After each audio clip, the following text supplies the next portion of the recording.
Calcutta university থেকে English honours করতে চাইছো, সাহিত্যের জন্য বেশ কয়েকটা বিষয় পড়তে হবে। দেখো, হিস্ট্রি অফ ইংলিশ লিটারেচার তোমাদের কোর্সের একটা অবিচ্ছেদ্য অঙ্গ। হিস্ট্রি অফ ইংলিশ লিটারেচার অর্থাৎ ইংরাজি সাহিত্যের ইতিহাস। কিন্তু শুধুমাত্র সাজেশন ওয়াইজ করাটা বোধহয় বুদ্ধিমানের কাজ নয়।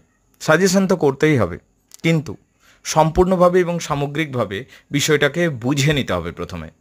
সামগ্রিকভাবে বিষয়টাকে যদি বুঝে নিই এবং তারপরে গুরুত্বপূর্ণ প্রশ্নগুলো করি এবং সাজেশন ওয়াইজ পড়াশোনা করি, তাহলে বেশি ভালো হবে।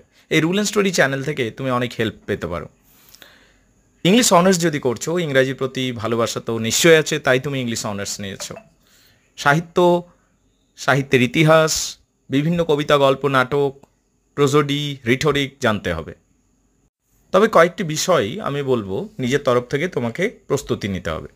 যেমন, কলেজে পড়লেও অনেক সময় ইংরাজিতে কথা বলার দক্ষতা তৈরি হয় না, এই বিষয়টাকে তৈরি করতে হবে।